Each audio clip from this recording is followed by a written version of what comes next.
Good day everyone, maayong buntag kaniyong tanan. Nandito tayo ngayon sa Anilao in Batangas City to feature this massive big farm resort for sale. But before we start, thank you so much to our listing agents and brokers for bringing us dito sa property na ito. And the good thing over this property, it has 100 plus meters beach line. This property has 55 houses near dito sa pinaka-town proper.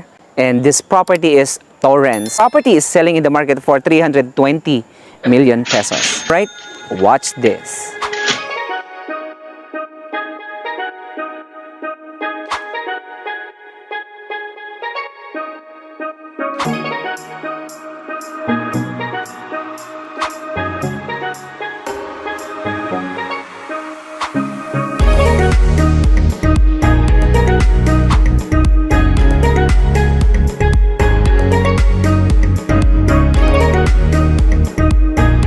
Alright, thank you so much to our listing agents and brokers again for bringing us dito sa Anilao in Batangas. So anyway, to give you a hint, this property or this place is a diving spot in the Philippines. So napakadaming mga turista, napakadaming malalaking investors and mga corporate na nag-invest ng resort ngayon dito sa Anilao. So if you are looking for a big property, seems like hectares property, so ito po is suitable.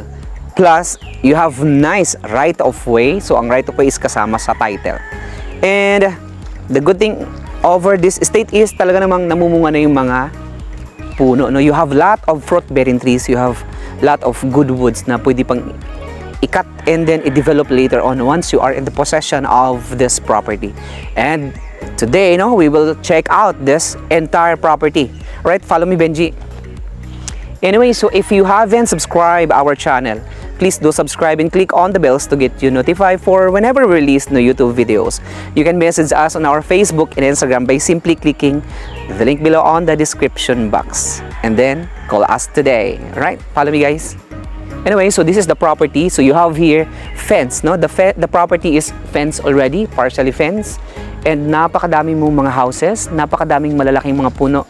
And napakadaming mga fruit-bearing trees. Napakaganda ng lithosphere over here, kasi marami silang mga garden spot. Plus, napakaganda ng biosphere, tahimik dito sa property na ito. Now, of course, when it comes to the aquamarine, talaga namang diving spot.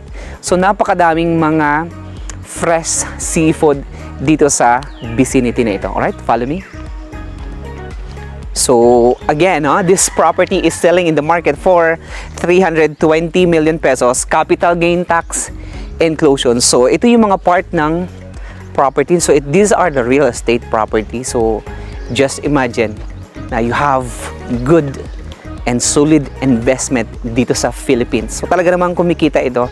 And of course, napakadaling i-locate nitong property nito, from that point, ito may gasoline station of the Anilao Port. So minutes, few steps away papunta dito sa property. It seems like mga 100 meters or 100 steps away. So nandito ka na sa property. Okay, so expected that this property kailangan siya ng renovation or improvements and addition or alteration. So this is your the office.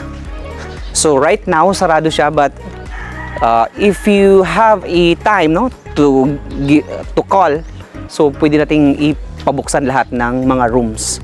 Okay, so follow me. So ito yung pinaka office area, and follow me, guys. So ito yung pinaka-property natin. So anyway, so we have the authority to sell from the corporation. Shout out kay Ma'am Mary Rose Hernandez. Hello. So meron kang renovation, improvements. Anyway, so over here, follow me, guys. So kailangan talaga siyang i-maintain, So right here, nandito yung inyong pinaka swimming pool. Okay? Then ito yung mga villa, just imagine na this estate has 55 houses. Not rooms, it's houses. Madami talaga siya. Okay?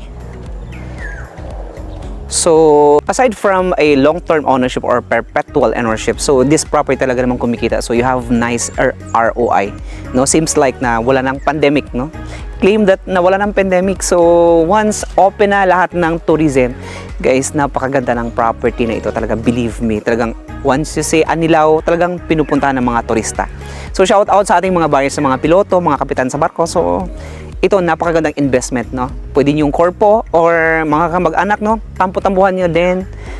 Patayuan nyo ng maraming mga structure na pwede nyo gawing Airbnb or seems like mga staycation house. Okay, so right here, you have your empty swimming pool, no? Empty swimming pool, so meaning walang water kasi talaga naman kailangan siya ng renovation and improvement. But alam nyo ba ang nagmamatter dito is yung laki ng itong property nito. Just imagine na you have a 65,000 square meters or 6.5 hectares divided into 320 million. It's something of 4,000 plus square meters and negotiable. So napakaganda kasi you have nice beach line and this one is titled. Alright, so behind me is your swimming pool. So you have 2 swimming pool right here, but right now walang tubig. But you still have lot of spaces na pwede pa kayong maglagay ng lap pool or maraming mga bubble pool. Alright, and follow me and we will check out your beach line. Okay, let's go. Right now, meron sila existing na guest, no? Seems this one. So tamang-tama kasi even yung nasa level 2, so itong mga resort na to also nag-o-open na sila ngayon. So napakadaming mga cabana and houses. So imagine mo na lang na you have 55 houses. But lahat ng mga houses, kailangan siya ng refurbishment or addition or improvements. But ang nagmamatter dito is the location of this property. Talaga namang pag dito ka sa beach line, talagang mai-enjoy mo lalo na yung sunset. No, later on, so pakita natin yung sunset area, sunset nito. But time check, no, it's around 8 o'clock in the morning. So thank you so much again, no, sa ating pong viewer and subscriber na nag-contact sa atin, no, to feature this estate for sale. So nakikita ko dito sa mga property na talaga namang ang potential, no? You have a lot of potential. So meron siyang mga cabana area over here. You have the houses here. And dito meron kang coffee shop. Okay, we will check out this coffee shop over here. Okay, follow me. So imagine mo rin itong spot na to. So this is a nice entertainment area or recreational area, no? Seems like pwede kayo dito maglagay ng isang half court basketball court or isang volleyball court. Okay, so over here, this is your modern design coffee area. Wow. But right now, sarado siya. So you have nice structural design right here. So full of glasses. You have nice ventilation. And one thing na napapansin ko dito sa Anilao is very kalmado at saka napakatahimik. And of course, napakadaming mga turistang dumadaan. Kaya, if you are looking for a perpetual investment or solid investment, so i-consider mo ito dahil this one talaga is kumikita na, generating income. Okay, so you have a lot of cabanas. And if you are interested, no, this property is negotiable. So you can talk to the seller directly. So selling in the market, capital gain tax inclusion. So this one is torrents. Okay, so this is your pass access. Wow. So ito yung pinagmamalaki dito sa Anilao, yung kanilang ganda ng hydrosphere. Wow. See? You have nice, talaga namang napakaganda ng sun, no? It's simply parang nasa Coron, Palawan. And over here, so your property boundary from that post, so paikot po siya hanggang dito sa post na to. So yan yung pinaka-property boundary of this estate.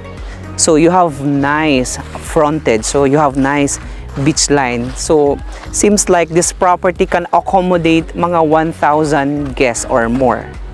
And dito sa harapan ko ito yung pinaka port area. So you have the port over here.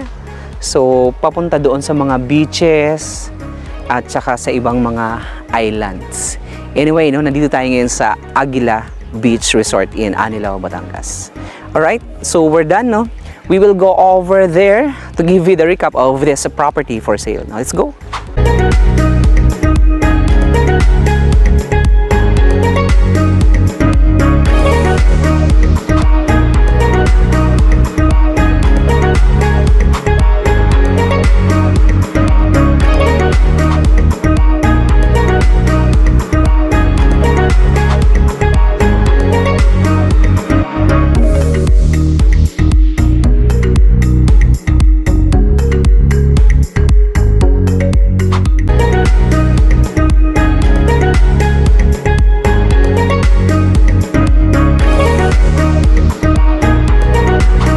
So again, no, thank you so much to our listing agents and brokers for bringing us dito sa Anilao, no, the diving spot in the Philippines.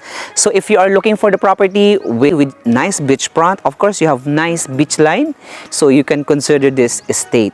And of course, this property with a total land area of 65,000 square meters or 6.5 hectares. This estate is Torrens, no, the seller is alive. So this estate has a lot of fruit-bearing trees. The property is enclosed with fence and steps away from the town. So napakadaling i-locate nitong property nito. Expected na once you open this spot, no, talaga namang dadayuhin ka, lalo na ngayon, no, with the power of the internet.